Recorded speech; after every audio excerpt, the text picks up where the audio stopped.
The Shepnaz Podcast begins now. Welcome to the Shepnaz Podcast. I'm Joe, and I'm your host today. And today we're continuing a conversation with Pastor Rob from yesterday as we were looking at his message from this past Sunday. It's the first in our series, Cries from the Cross, and we're looking at the phrase, Father, forgive them, for they know not what they do. And if you missed yesterday's episode, you might want to go back as Pastor Rob did a little bit of teaching on that and what that really means and what Jesus was offering while he was doing that.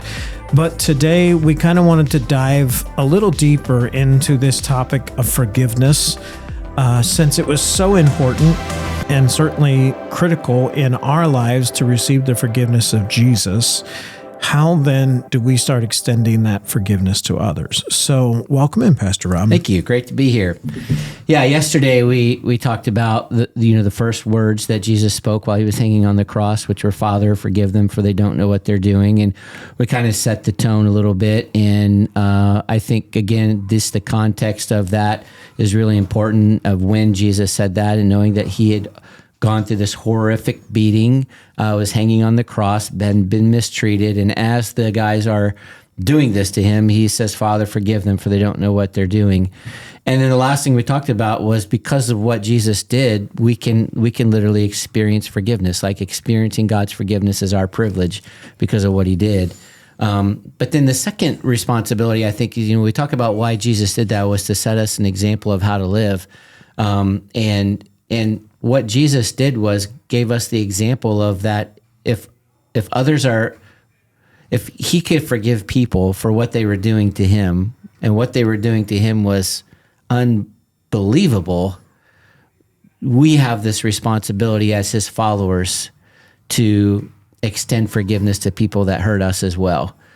And I mean, if you have ever had someone hurt you, like, I'm not even going to say, can you think about a time in your life when someone hurt you? If you've been hurt, you don't have to think about it. You already know it. Sure. It's there, right? But the truth is, we have an option. We have a choice, and the choice is that we can forgive them or we can not forgive them. And I think, what happens a lot of time when we're faced with opportunities like this to say, well, I should forgive somebody who hurt me, we say things like, well, I'll do it someday. I'll do it when I'm over it, after I've kind of dealt with it, or when I'm in a better place, or when I'm over it, or after I've processed it, or whatever. And the example that Jesus set for us doesn't give us that as an option, because Jesus did it while they were doing it to him. Yeah. Like, he didn't say, Father, forgive them for what they did to me. He said, Father, forgive them for what they're doing to me right now. Like, he forgave them right then and there while he's still on the cross. The pain and the hurt was still fresh. And I think that's an example for us. I don't know what psychology says. I'm not a psychologist. I think there's a lot of people would say, well, I got to process it. I got to understand it. I don't. Jesus, right. Jesus did it. Right. I'd way rather follow him, And the other thing is this, is that Jesus didn't demand retaliation or punishment, although he had every right to do that. He could have done that. And one of the things that I know about forgiveness is that nobody ever forgives anybody without it costing somebody something. Like, you can't forgive somebody without it costing you something. And for Jesus, it cost him. And if you're going to forgive someone, it costs you. And here's the interesting thing. We always pay the price for what someone's done for us. I alluded to this yesterday. Because you can never go back and undo the hurt. You can never go back and undo what was done or what was said or how you felt or any of that kind of stuff. You can't undo it. But the choice that you have is to forgive someone and find freedom, or to not forgive someone and remain in bondage. And so the choice you have is to pay the price and live in freedom, or pay the price and live in bondage. Because we're going to pay the price. Because no one forgives anybody without paying the price. The price is going to be paid. Yeah. But the choice is, do I want to pay the price and live in freedom? Or do I want to pay the price and live in bondage? And there's clearly a better choice there. Sure. In our notes, we talked about this. We said how if we forgive, when we pay the price, and we get to live in freedom. And in Romans chapter 12, verse 19, Jesus said, or Paul says, he says, don't insist on getting even. That's not for you to do. I'll do the judging, says God. I'll take care of it. So oftentimes we think, well, the other person needs to pay for whatever they did to me. And what Paul is saying here is that it's not our job to exact vengeance or revenge or even justice. That's not our job. We don't do that.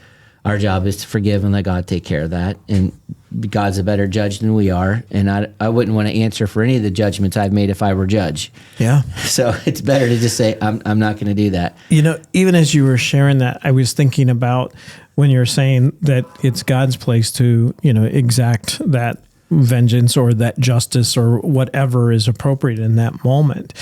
And how many of us, if we had the power to do it, we would take it into our own hands. Yeah. And it's just a picture to me, even as we're talking about thinking about the mercy and the patience and the love and grace of God, because he did have the power right then and there. Yeah. He could have exacted whatever justice he wanted to, but had the restraint to not do it. Yeah. Well, the more scary thing, I don't think that's good English, the scarier thing, he could do that to us right now. Yeah. Because we're all sinners. Right. And we all deserve justice and punish. Justice for us is that we pay the penalty for our sins, not someone else. Justice is that we be judged for what we've done. We've done things we know we shouldn't have done. If he could demand justice and demand revenge, we're all in trouble right now. So you're right. That is scarier. So I can forgive, pay the price and live in freedom, or I can choose not to forgive. I'm still going to pay the price, but I'm going to live in bondage and bitterness. And I remember Corrie ten Boom one time. If you're not familiar with her, she was a Jewish young girl, was arrested and spent time in the concentration camps with her family. And she, survived the Holocaust and got out and was a Christian and was speaking in churches and talking about the experience and talking about forgiveness. And one day she was preaching about forgiveness. And as she was preaching about forgiveness, she noticed in the middle of the message a man in the back of the room that she recognized. And when she recognized him, she realized he was one of the guards in the prison where she and her family were. And he had mistreated her mother and sisters and done terrible things to them. And her sister and mother had died in the concentration camp. She said it was very hard to continue to concentrate, but she continued this message on forgiveness. And at the end, she prayed and asked everyone to, close their eyes or whatever. She prayed. And she said after the prayer, she opened her eyes and the man was standing right in front of her. He had walked right down the middle of the aisle and was standing in front of her at the end of the service, right in front of everybody. And he said, I don't know if you remember me. And she goes, you don't need to finish. I remember everything. And he goes, well, I've since come to know Jesus and I'm sorry for what I did. And he's talked about the remorse, and he extended his hand and said, I'm sorry, will you forgive me? And extended his hand right in front of everybody. Yeah. And she had just preached a sermon on forgiveness. And she said, I just mechanically, she said, literally mechanically, my hand went up and she said, I forgive you, brother. I forgive you from the heart. And she said in that moment, she experienced more freedom than she had ever experienced in her life. And then she said these words. She says, to forgive is to set a prisoner free and to realize all along the prisoner was me. And she just, it's just incredibly powerful thing. And this is what we're saying, that when you forgive another person who's done something to you, you would think that you're forgiving that person and it's for their benefit, but forgiving a person who hurt you is not for their benefit, it's for your benefit. Because if you don't forgive them, you hold on to it, you remain in that bondage, because Jesus has commanded us and gave us an example to do that. And if we don't forgive, then we remain in that bondage. I think also that Jesus expects us to follow his example. I think that's partly why he did it. And so when I forgive, I have the opportunity to experience that freedom. And then the last thing, is that freedom is a choice. It's not a feeling. Sometimes, people will say, I've talked to kids and other people are like, why? I don't feel like I'm at that place right now. It isn't a feeling. I doubt that Jesus felt good about what was happening to him. I doubt that he felt like forgiving them. Right. as they were doing what they did to him. But it was a decision that he made. It was the right thing to do. He was setting an example for his disciples and for every believer who would ever follow him in the future. And it was a decision. You don't have to feel good about it. You don't have to have the warm fuzzies about it. You just choose to do it. And when you choose to do it, God does what he does, and he sets people free. It's just such an incredibly powerful thing that Jesus did on the cross. So I was just thinking, at the end of this, are there, I've been doing this a while, and people who would say, they have questions about forgiveness and stuff. And so I thought maybe we could answer a couple of questions that I think people have sometimes about forgiveness or whatever. All right. So I'll fire off with these. Okay. When we're talking about forgiving sins, are there any sins that can't be forgiven? Are there unpardonable sins? Yeah. My answer to that is going to be no. And then someone's going to say, well, the Bible talks about an unpardonable sin. And the unpardonable sin that the Bible talks about is ignoring God forever and ignoring him over and over and over again until it gets to the point where you can no longer even hear his voice. But I can guarantee you the minute that you turn around and look back toward him, he will be right there. So while there is the unpardonable sin of ignoring him over and over and over again, I don't believe there's a sin that a person could commit that God can't forgive. I mean, if killing the Son of God is forgivable, whatever I've done is, not to ever minimize your sin, because sin is sin, and they all are very weighty. But if Jesus can forgive the people who are driving nails into his wrists and feet and jamming a crown of thorns on his head and pulling his beard out, he can forgive you for whatever you've done, and he would. Now, so let's say that I've been wronged. Is there kind of a list of untouchable sins that I shouldn't forgive people of, or should I forgive people of whatever sin was committed against me? Yeah. My answer to that is that there's no list of anything that, like, if Jesus will forgive me for anything I've ever done, then I should forgive others of anything they've ever done to me. And you might be a person who's had something horrifically horrible happen to you, and you might be saying, well, you don't know what it's like. And you're right, I don't. But what I do know is that, if Jesus prayed and offered forgiveness to those who were killing him while they were killing him, that we should do the same thing. I would also remind you that forgiveness isn't just for the other person. You don't even have to tell the other person that you've forgiven them. I mean, if you know them and you want to, that's fine. Forgiving them is really between you and God. And when you forgive the other person for something that they've done to you, what you're doing is you're setting yourself free. You're being obedient. You're not holding them accountable anymore, because the truth is you already live with the pain, right? I mean, you already deal with it. You remember it. You're thinking about it right now, and you'll never be free of it until you forgive. I think that you can never forget unless you forgive. I think if you forgive, you can forget.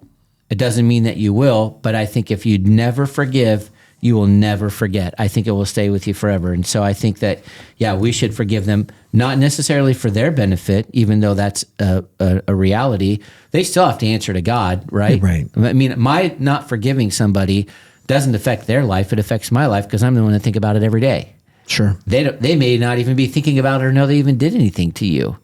Or they may, and they don't care, but it's not for them, it's for you, so that you can find the freedom that the enemy has over what the enemy has for you. Now, let's say someone has sinned against me or offended me, and they haven't asked me for forgiveness. Should I pray for that person even though they haven't asked for forgiveness? Yeah. So if we go back to this particular story for Jesus, when he was on the cross, nobody there was asking for forgiveness. Judas didn't say, hey, man, I feel really bad about this. Will you forgive me? Pilate didn't say that. The Sanhedrin didn't say that. None of the soldiers that day said, oh, I feel really bad. I mean, they might have got a little bit scared when the earth went dark and the earth began to shake and everything. Right. But the Bible doesn't record any of them asking for forgiveness. It just says that Jesus offered forgiveness. So it was there for them. And so I think that we should, I definitely think that whether a person asks for forgiveness or maybe even doesn't even know that they did something to you, if it's hurt you and it's caused you pain, you should offer forgiveness because that's what Jesus would do. And it's what Jesus did as well. What about, the idea of revenge or justice? How do we handle that when we're thinking in terms of maybe I'm thinking, well, if I forgive this person, then there won't be any justice. Yeah. Well, first of all, I would say, what justice is there in you not forgiving? Like, how is you not forgiving them bringing justice to that person? It's not at all. It's not affecting their life. It's affecting your life. But justice was never, us exacting justice on those who have wronged us was never something that God said is our responsibility. Like he never said, when someone wrongs you, it's your job to make sure they pay for it. I mean, he didn't say that. He's like, when someone wrongs you, forgive them. Someone slaps you on one side of the cheek, turn the other cheek, right? I mean, Jesus did all that. In fact, 1 Peter chapter 2, verse 22 says that Jesus never sinned, nor ever deceived anyone.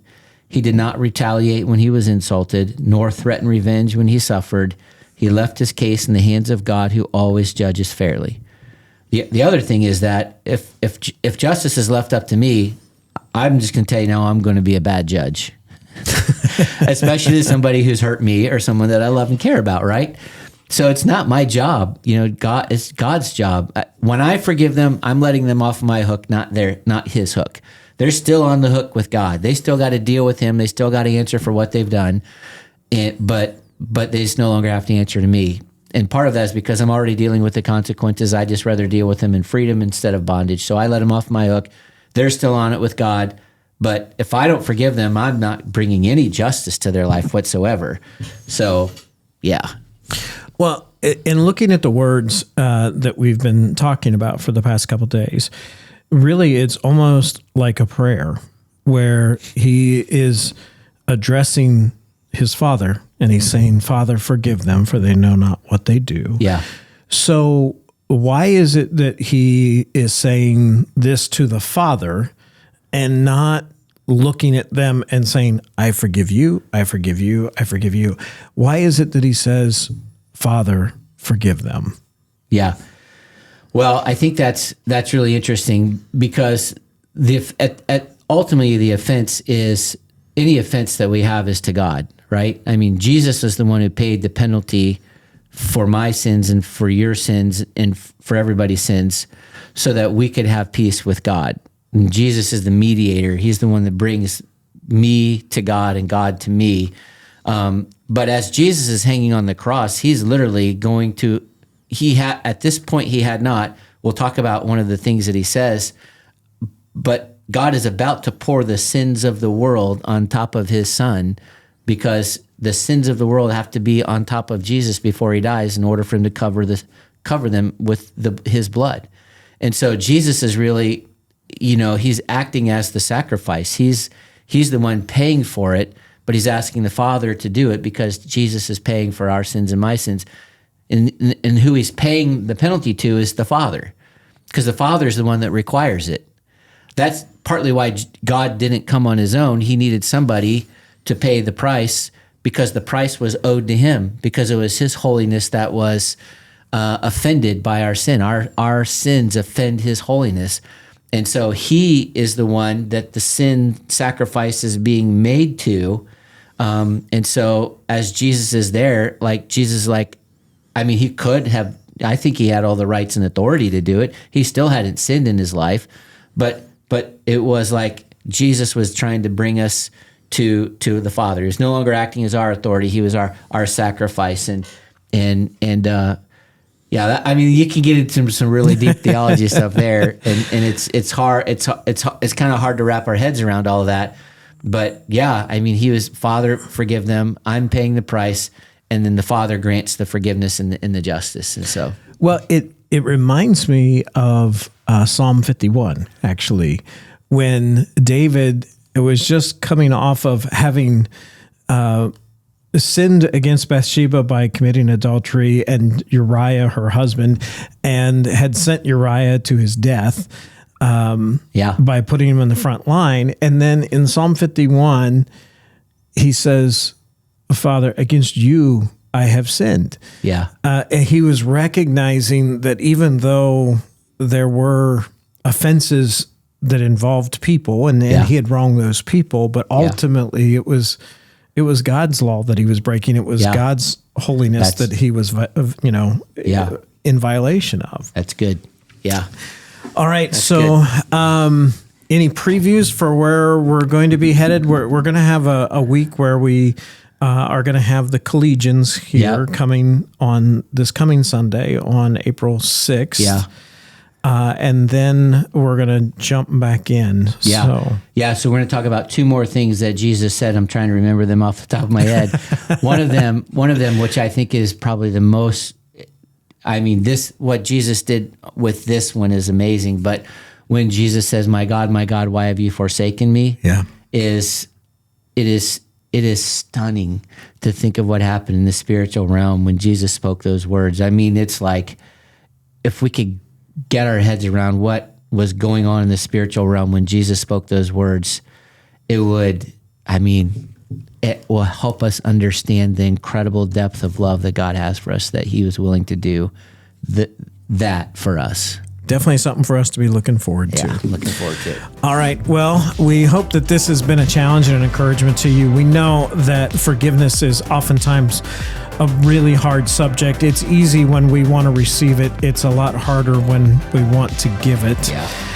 So we encourage you to reach out to us if you're having, some issues and you want some help along those lines. You can email us at podcast@shepnaz.org. You can also follow us at shepnaz.org on Facebook, Instagram, and YouTube. For Pastor Rob, I'm Joe. Have a great day. This podcast is a production of the Shepherd Church of the Nazarene, Gahanna, Ohio. Email to podcast@shepnaz.org and let us know what you think.